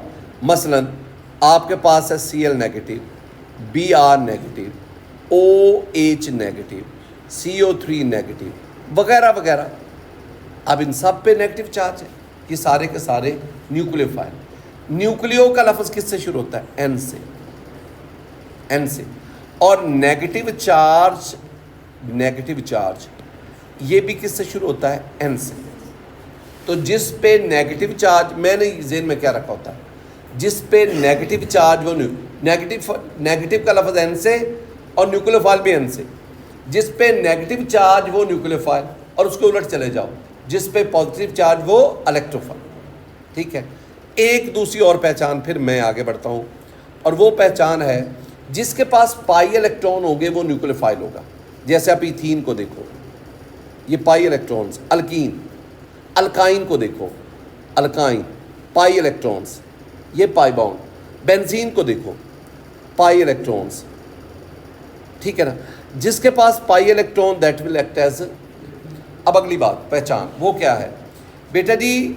जब न्यूक्लियोफाइल और इलेक्ट्रोफाइल, हमेशा न्यूक्लियोफाइल इलेक्ट्रोफाइल पर, इलेक्ट्रोफाइल न्यूक्लियोफाइल पर, इनका एक दूसरे पे अटैक होता है। ये नहीं हो सकता कि ये नहीं हो सकता कि इलेक्ट्रोफाइल इलेक्ट्रोफाइल पर अटैक करे। ऐसा तो हो ही नहीं सकता। दोनों पे सेम चार्ज है, वो तो एक दूसरे को रिपेल करेंगे। हमेशा जो रिएक्शन होता है ना, the reaction always take place between nucleophile and और एरो जो आपने शो करना है वो इस तरह शो करना है, फ्रॉम न्यूक्लियोफाइल टू इलेक्ट्रोफाइल। अच्छा, अब एक तो मैंने आपको ये कहानी सुनाई, अब ज़रा सुनना। ये मेरे पास ना बेंजीन का मॉलिक्यूल है, ये बेंजीन। अच्छा, आपने ना मेरे बच्चे मेरा टाइम सेव करना है। ये जो हर एक ये एंड होता है ना, समझना है कि यहाँ पे कार्बन मौजूद है, ये कार्बन है, और हर कार्बन के साथ एक हाइड्रोजन है, ये हाइड्रोजन, ये हाइड्रोजन है। अब एक बात ज़हन में रखनी है, ये जो H पॉजिटिव है ना, उसको भी यहाँ पे शामिल करो ना। H पॉजिटिव एक इलेक्ट्रोफाइल है, H पॉजिटिव एक इलेक्ट्रोफाइल है। अब ना ये बीच में ये पाई इलेक्ट्रॉन्स भी हैं, ये पाई इलेक्ट्रॉन्स। अब ये बेंजीन का एक मॉलिक्यूल है, ये जितने 6 हाइड्रोजन लगे हुए हैं, अगर हाइड्रोजन को यहाँ से जुदा कर दो ना, यानी हाइड्रोजन को यहाँ से काट दो, ये दोनों इलेक्ट्रॉन इसको ही दो, हाइड्रोजन को इलेक्ट्रॉन ना दो, तो वो जब हाइड्रोजन यहाँ से जा रहा होता है वो H पॉजिटिव की शक्ल में, तो इसको हम कहते हैं इलेक्ट्रोफाइल, ये इलेक्ट्रोफाइल। अब आप हाइड्रोजन को H पॉजिटिव यानी बतौर इलेक्ट्रोफाइल कैसे रिमूव कर सकते हैं? अगर आप कोई और इलेक्ट्रोफाइल यहाँ पे लाएं, E+। अब मैं क्या कहूँगा, बेंजीन का मॉलिक्यूल एक न्यूक्लियोफाइल है, ClEO, न्यूक्लियोफाइल। सुनना, बेंजीन एक न्यूक्लियोफाइल है बेटा जी। मैंने अभी आपसे कहा कि जिसके पास पाई इलेक्ट्रॉन होते हैं वो न्यूक्लियोफाइल है। बेंजीन एक न्यूक्लियोफाइल है और ये एक इलेक्ट्रोफाइल इस पर अटैक करेगा। बेंजीन एक न्यूक्लियोफाइल है, ये इलेक्ट्रोफाइल जो अभी मैंने आपके सामने, इसमें से कोई एक ले लो। आप ना Cl+ ले लो,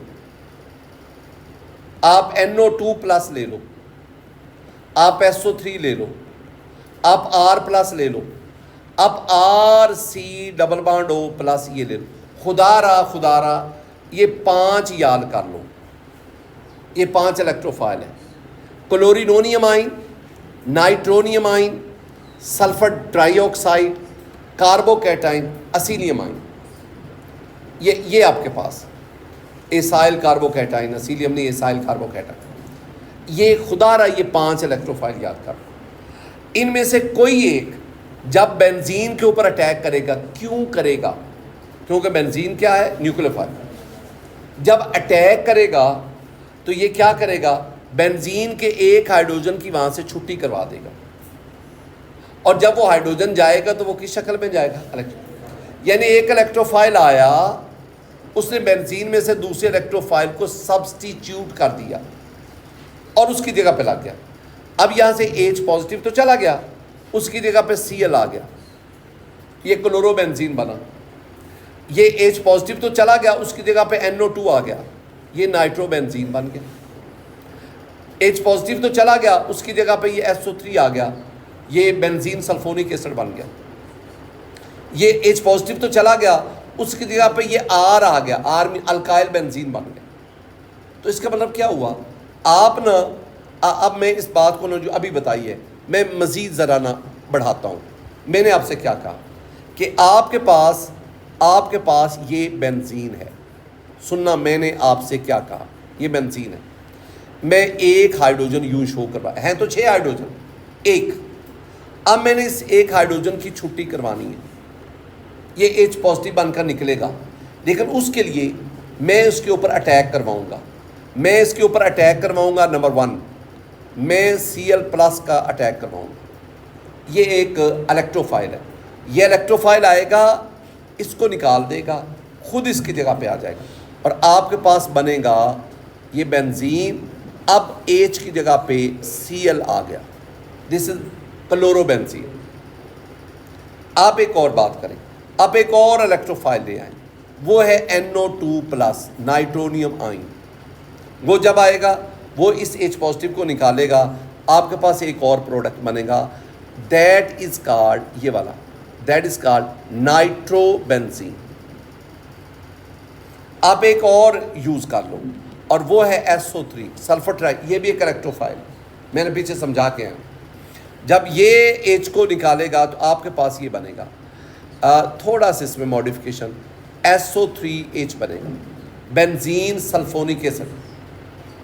अब आप एक और इलेक्ट्रोफाइल इस पर अटैक करवाओ बेंजीन पे, और वो है R+ से मेरी मुराद है CH3+, मीथाइल कार्बोकैटायन। R+ से मेरी मुराद है C2H5+, इथाइल कार्बोकैट, कोई भी। और अब आपके पास ये बनेगा, बेंजीन के ऊपर सपोज CH3+ आ जाता है, टॉल्यूइन बन जाएगा। आप ये ले लो, एक और मैंने कहा था RC++O+, इसका अटैक करवाओ, आपके पास ये बनेगा बेंजीन और उसके ऊपर C++OR ये बनेगा। अब ये मैंने 5 रिएक्शन आपको बताए। ये जो पहले वाला रिएक्शन है ना, पहले वाला, इसको कहते हैं हैलोजिनेशन, हैलोजिनेशन। दूसरे वाले को हम कहते हैं नाइट्रेशन, तीसरे वाले को हम कहते हैं सल्फोनेशन, सल्फोनेशन। चौथे वाले को हम कहते हैं ये वाला फ्रीडल क्राफ्ट अल्काइलेशन, और this one is called Friedel Crafts acylation. आपको क्या क्या आना चाहिए? सबसे बड़ी बात कि ये जो हैलोजिनेशन है ना, इसके लिए इलेक्ट्रोफाइल कौन सा? आप कहें जी Cl+। नाइट्रेशन के लिए इलेक्ट्रोफाइल कौन सा है? NO2+। ये MCQ में बोल रहा हूँ। विच of the following electrophile is used during the sulphonation of benzene? SO3। Which of the following electrophile is used during the Friedel craft alkylation? R+। R+ is also called carbocation, और इस दौरान acylation के दौरान RC++, तो acyl carbocation, acyl carbocation. अब product क्या क्या बनता वो में, और अहम बात, अब ना अगली बात, आपने Cl+ तो लिख दिया, हैलोजिनेशन में Cl+ है। ये Cl+ आता कहाँ से भाई? ये तब आता है जब आप दो चीज़ों का रिएक्शन करवाएं, एक FeCl3 प्लस Cl2। इसका मतलब है आप बेंजीन का FeCl3 और Cl2 से रिएक्शन करवाएंगे। उस रिएक्शन के दौरान ये दोनों मिलकर Cl+ बनाएंगे, और Cl+ फिर बेंजीन के ऊपर अटैक करेगा और क्लोरोबेंजीन बनाएगा। यानी आपने पहले वो रिएजेंट याद करने हैं जो आपस में मिलकर इलेक्ट्रोफाइल बनाते हैं। इसी तरह NO2 बना है ना, Na2 कैसे बना? इसके लिए आप क्या करोगे, आप पहले नाइट्रिक एसिड और सल्फ्यूरिक एसिड, इन दोनों का आपस में रिएक्शन करवाओगे। जब इन दोनों का रिएक्शन होगा, नाइट्रोनियम आयन बनेगा, वो नाइट्रोनियम आयन फिर इससे रिएक्शन करेगा। यानी आपने ना एक बीकर ले लेना है, उसमें बेंजीन भी डालनी है, उसमें नाइट्रिक एसिड और सल्फ्यूरिक एसिड भी डालना है। जब डालेंगे, नाइट्रिक एसिड सल्फ्यूरिक एसिड दोनों आपस में पहले रिएक्शन करेंगे, नाइट्रोनियम आयन बनेगा, ये नाइट्रोनियम आयन बेंजीन पे अटैक करेगा और आपको नाइट्रोबेंजीन बना के। इस तरह SO3, या जो SO3 वैसे यूज़ कर लो, या SO3 को सल्फ्यूरिक एसिड में डाल के, या और इस तरह ये बाकी भी। यानी आपने उन इसे कहते हैं रीएजेंट, यानी जो आपको इलेक्ट्रोफाइल जनरेट करके दे। ये सारे का सारा आपने एक टेबल की सूरत में याद करना है। मेरे पास ये आ गया, which of the following does not act as an electrophile.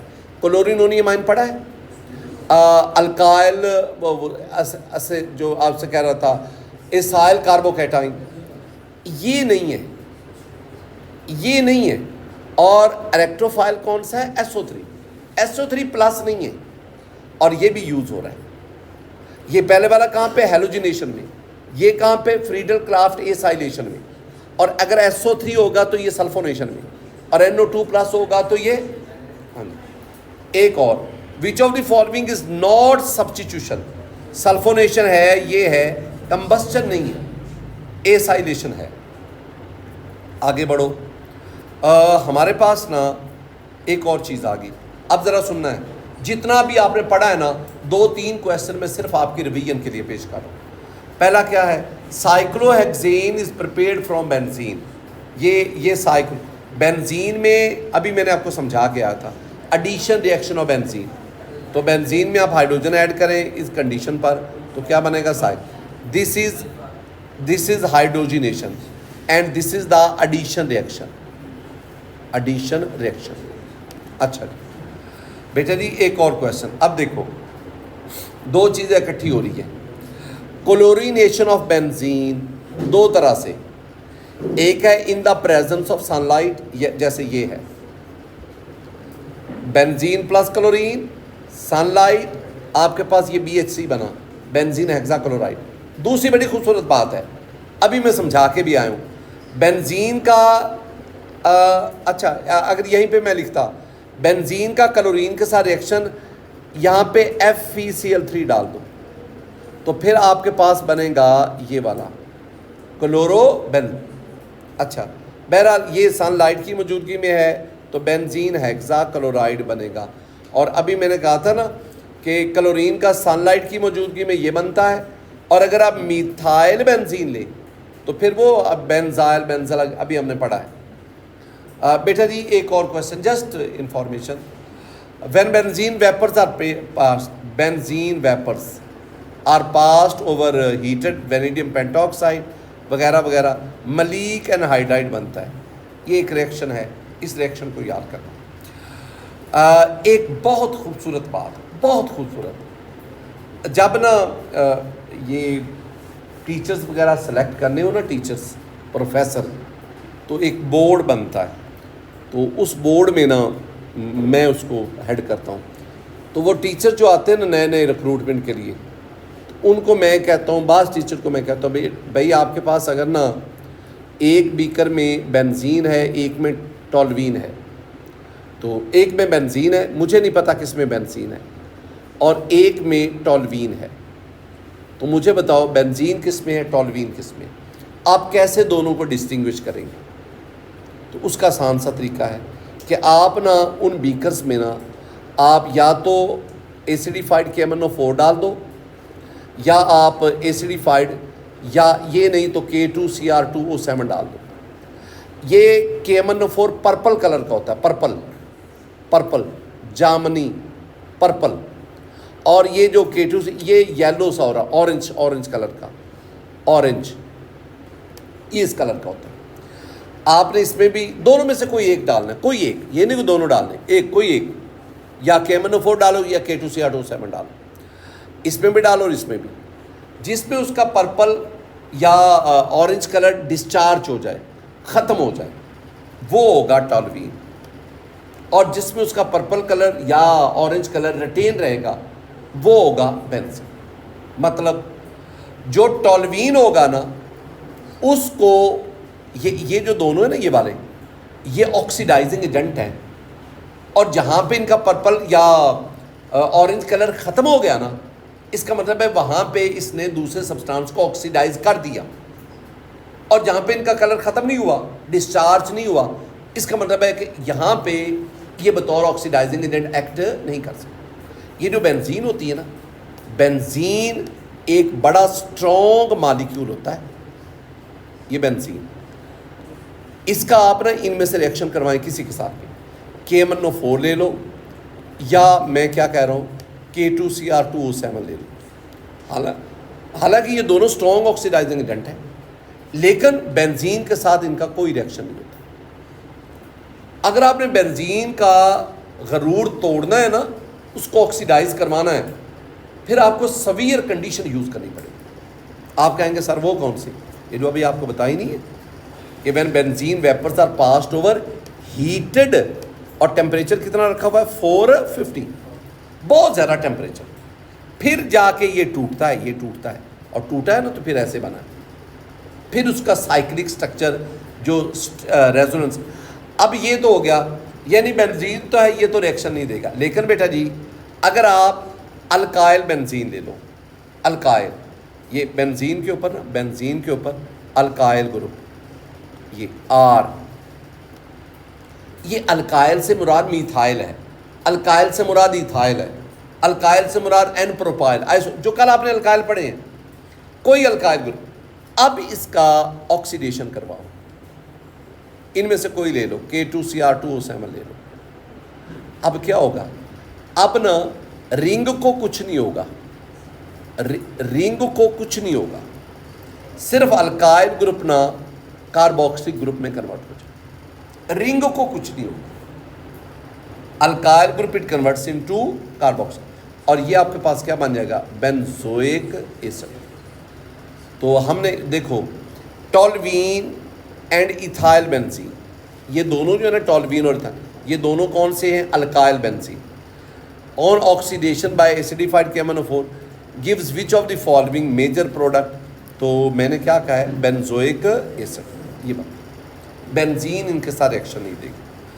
Which of the following species are, बेटा जी एक चीज़ आपने याद करनी है, यहाँ पे बात हमारी ख़त्म हो रही है, आज का लेक्चर वाइंड अप हो रहा है।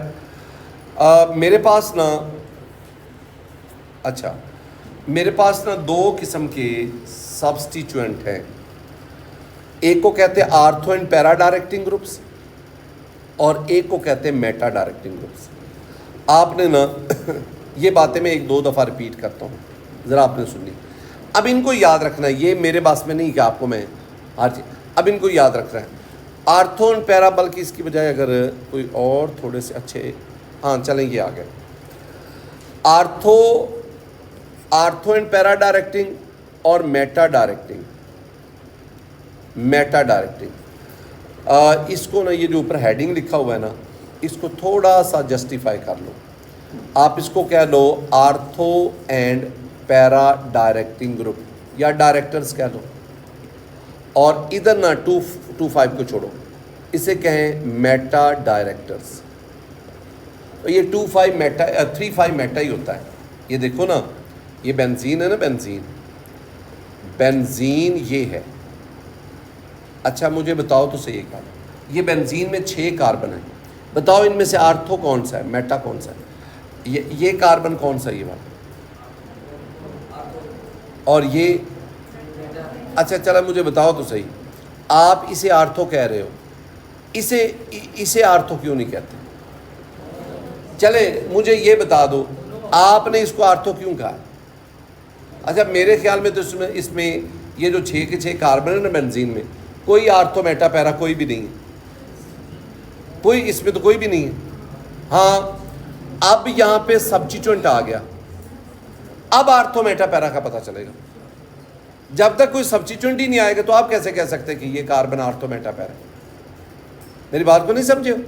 यानी आप लोगों ने जो आंसर दिया ना, बेंजीन का मैंने स्ट्रक्चर बनाया तो आपने कहा ये आर्थो, ये बेंजीन का जब सिंपल बेंजीन स्ट्रक्चर होता है ना, कोई कार्बन आर्थो मेटा पैरा नहीं होता।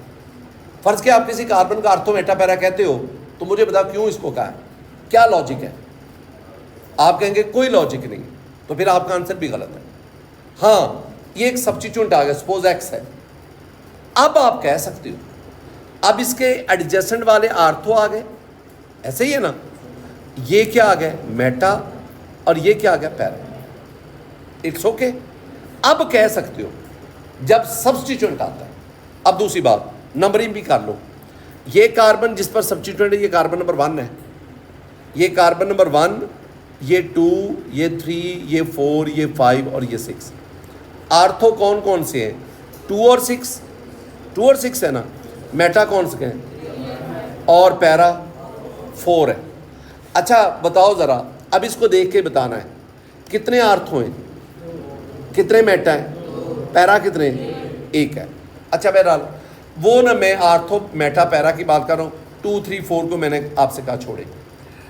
अब ना जो ये ग्रुप्स लगे हुए हैं ये वाले, अगर बेंजीन के ऊपर OH ग्रुप आ जाए, यहाँ पे OH आ जाए, OH ग्रुप जो है ना ये आर्थो एंड पैरा डायरेक्टर है। ये अगर कोई और सब्स्टिट्यूएंट आना चाहेगा ना इसके ऊपर, बेंजीन के ऊपर, तो अगर पहले से OH मौजूद होगा तो वो नए आने वाले को या आर्थो पे भेजेगा या पैरा पे, कभी भी उसको मेटा पे नहीं भेजेगा। ऐसा ग्रुप जो बेंजीन पर ऑलरेडी मौजूद है और वो आने वाले को आर्थो या पैरा पे भेजे, उस ग्रुप को हम क्या कहते हैं, ortho and para directing group. ये सारे ortho and para directing group, इन सब की खूबी क्या है, they are electron donating group. पहले इनकी खूबी है कि ये बेंजीन रिंग को इलेक्ट्रॉन देते हैं। जब इलेक्ट्रॉन देते हैं ना तो ये आर्थो पे नेगेटिव और पैरा पे, आर्थो और पैरा पर अवेलेबिलिटी ऑफ इलेक्ट्रॉन बढ़ा देते हैं। अब अगर नया कोई इलेक्ट्रोफाइल आना चाहते हैं ना, या वो आर्थो पे आएगा या पैरा पे, क्योंकि यहाँ पे अवेलेबिलिटी ऑफ इलेक्ट्रॉन ज़्यादा है। ये दो बातें इकट्ठी हैं। They are electron donating group, they increase reactivity of benzene, ये दूसरी बात। They have lone pair at the central atom except. दोबारा मेरी बात को सुनना, मैंने क्या कहा, सुनना। मैंने आपसे कहा कि ये बेंजीन रिंग है, ये बेंजीन रिंग है, ये इस पर कोई आर्थो मेटा पैरा नहीं है। इसके ऊपर सपोज OH में लगा देता हूँ, ये OH। अब OH जो है ना, ये इसकी दो खूबियाँ हैं, ये आर्थो एंड पैरा डायरेक्टर है, डायरेक्टिंग ग्रुप, और ये एक्टिवेटिंग ग्रुप है, एक्टिवेटिंग ग्रुप। दो, इसका मतलब क्या है, पहले इस चीज़ को सुनना। ये क्या करता है, ये रिंग को इलेक्ट्रॉन देता है। जब ये रिंग को इलेक्ट्रॉन देगा 5 रेजोनेंस कंट्रीब्यूटिंग स्ट्रक्चर बनेंगे, और उन स्ट्रक्चर में आप देखेंगे आर्थो पे या ortho position, availability, negative charge का मतलब है अवेलेबिलिटी ऑफ इलेक्ट्रॉन, और पैरा, आर्थो और पैरा पर अवेलेबिलिटी ऑफ इलेक्ट्रॉन बढ़ जाती है। इसके बरक्स अगर मेरे पास ये बेंजीन रिंग है, ये बेंजीन रिंग है, और इसके ऊपर मैंने NO2 ग्रुप लिया। ये NO2 ग्रुप जो है ना, ये मेटा डायरेक्टिंग ग्रुप है, मेटा डायरेक्टिंग ग्रुप, और ये डीएक्टिवेटिंग ग्रुप है। ये दो बातें सुनना। अब अगर ये मौजूद है नाइट्रो, ये इलेक्ट्रॉन विड्रॉ करेगा। पहला फर्क, ये ortho and para electron ring को देगा, ये मेटा डायरेक्टर इलेक्ट्रॉन रिंग से लेगा। जब ये इलेक्ट्रॉन लेगा, आर्थो पे पॉजिटिव चार्ज आ जाएगा, आर्थो पे पॉजिटिव चार्ज, पैरा पे पॉजिटिव चार्ज। जब नेगेटिव चार्ज ऊपर आया ना, तो मैंने कहा अवेलेबिलिटी ऑफ इलेक्ट्रॉन बढ़ गई, और जब पॉजिटिव चार्ज आया तो मैं कहूँगा deficiency of electron. It's okay. अब अगली बात, अब इलेक्ट्रोफाइल ने आकर अटैक करना होता है, इलेक्ट्रोफाइल ने आकर अटैक करना होता है। अब साफ ज़रा है, इलेक्ट्रोफाइल पर पॉजिटिव चार्ज है, और पॉजिटिव चार्ज वाला इलेक्ट्रोफाइल कोशिश करेगा उस जगह पे अटैक करे जहाँ पे नेगेटिव चार्ज ज़्यादा है। लिहाजा या ये यहाँ पे जाएगा या ये यहाँ पे जाएगा, यानी नया आने वाला सब्स्टिट्यूएंट या आर्थो पे आएगा या पैरा पे आएगा। यही वजह है कि हम इन ग्रुप्स को कहते हैं ortho and para directing group. अब इस केस में देखिए, अब ना ये पॉजिटिव चार्ज वाला, पॉजिटिव चार्ज इस जगह पर तो अटैक कर ही नहीं सकता, क्योंकि पॉजिटिव रिपल्शन होती है। ये इस जगह पर अटैक तो कर ही नहीं सकता, क्योंकि पॉजिटिव रिपल्शन होती है। अगर कहीं इसको मौका मिला, बहुत कम चांस है, अगर मौका मिला तो ये अपने आप को कहाँ पे अटैक करवाएगा, या मेटा पोजीशन। इसलिए इन ग्रुप्स को हम क्या कहते हैं? Meta directing. यानी ये सेकंड सब्स्टिट्यूएंट को कहाँ भेज सकते हैं? Meta position. अब इनकी पहचान क्या है? वो कहते हैं पहचान बड़ी आसान सी है। ये वाले ना ortho and para directing group, इनका वो एटम जो रिंग के कार्बन के साथ अटैच होता है, वो एटम जो रिंग के कार्बन के साथ, ये OH का O अटैच होता है इधर, इस एटम पर लोन पेयर होते हैं। क्या होता है? Lone pair. या तो लोन पेयर होगा, एक सूरत में कोई नहीं होता, और वो है अल्काइल ग्रुप। ये ना मिथाइल वगैरह, वो भी इसी में, मिथाइल में ये कार्बन इस कार्बन के साथ शामिल होता है, ये वाला जो कार्बन, ये तो इसमें। तो बाकी जितने भी आर्थो एंड पैरा डायरेक्टिंग है ना, उन ग्रुप्स का वो एटम जो रिंग के साथ अटैच होता है ना, उसके ऊपर लोन पेयर है। और इनकी पहचान क्या है? इनकी पहचान है कि इनका वो एटम, जैसे यह नाइट्रोजन है और ये नीचे कार्बन के साथ अटैच है, ये कार्बन है, कार्बन किसका? रिंग का। तो इनका वो एटम जो रिंग के साथ अटैच होता है ना, उसके ऊपर पॉजिटिव चार्ज होता है। मसलन आप ये देखो ना, C डबल बॉन्ड O, अब ना ये H, ये OH वगैरह वगैरह वो लगाते जाओ। अब जब आपके पास ये बेंजीन है ना, बेंजीन, इसके ऊपर आप इसको ले आओ, ये वाला C डबल बॉन्ड OH। अब आपको पता है कि ये कार्बन के ऊपर पार्शियल पॉजिटिव होता है, ऑक्सीजन पे पार्शियल नेगेटिव। अब इस फॉर्माइल एल्डिहाइड ग्रुप का ये कार्बन इसके साथ अटैच होता है और इस पे पॉजिटिव चार्ज है। इसका मतलब है अगर पॉजिटिव चार्ज होगा तो वो कौन सा है? Meta directing. ठीक है, तो ये कुछ बातें, इसमें कुछ एक्सेप्शन वगैरह भी आती हैं, वो आप ना खुद देखना।